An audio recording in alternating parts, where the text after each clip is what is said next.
ഡൽഹിയിൽ നിന്ന് കേരളത്തിലേക്കുള്ള റിട്ടേൺ യാത്രയാണ്. അപ്പോൾ ആദ്യമായിട്ടാണ് ന്യൂഡൽഹി സ്റ്റേഷനിൽ നിന്ന് കേരള എക്സ്പ്രസ്സിൽ ഒരു യാത്ര നടത്തുന്നത്. ഇതിന് മുമ്പ് 3 പ്രാവശ്യം ട്രാവൽ ചെയ്തത് മംഗള ലക്ഷദ്വീപിലായിരുന്നു. എന്തായാലും ന്യൂ ഇയർ ക്രിസ്മസ് തിരക്കിൻ്റെ ഇടയിൽ നമുക്ക് പ്രോപ്പറായിട്ടുള്ള ടിക്കറ്റ് ഒന്നും കിട്ടിയിട്ടില്ല. പിന്നെ ഇവിടുത്തെ ഏജൻസി ത്രൂ നമുക്ക് ഒരു ബ്ലാക്കിലുള്ള ടിക്കറ്റാണ്. അപ്പോൾ ഇത് വേറൊരാളുടെ പേരിലാണ്. ഏകദേശം 1020 രൂപ എങ്ങാണ്ട് വരുന്ന ടിക്കറ്റ് നമുക്ക് 2500 രൂപയ്ക്കാണ് അവർ തന്നിട്ടുള്ളത്. ഇതൊക്കെ ലീഗലാണോ എന്ന് വെച്ചാൽ അല്ല, വേറെ വഴിയില്ല.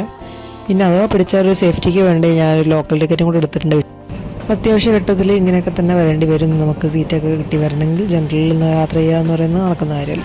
പിന്നെ വൃത്തിയുടെ കാര്യത്തിൽ ഈ ട്രെയിൻ കുറച്ച് പുറകോട്ടാണ് കേട്ടോ. മംഗള ലക്ഷദ്വീപ് എക്സ്പ്രസ് ആണ് ഇതിലാറ് കുറച്ചുകൂടെ ബെറ്റർ സ്ലീപ്പർ കോച്ചിൻ്റെ കാര്യത്തിൽ കേട്ടോ. പിന്നെ മംഗള ഹസ്രത്ത് നിസാമുദ്ദീൻ നിന്നാണ് തുടങ്ങുന്നത്. പിന്നെ ഇത് വരുന്ന വഴിയും കുറച്ച് വളഞ്ഞതാണ്. ന്യൂഡൽഹിയിൽ നിന്ന് തുടങ്ങി തലശ്ശേരിയിൽ നിന്ന് തിരിഞ്ഞ് വറങ്കൽ, വിജയവാഡ, സേലം, കോയമ്പത്തൂർ, പാലക്കാട് വഴി തിരുവനന്തപുരത്തേക്കാണ് നമ്മൾ ട്രെയിൻ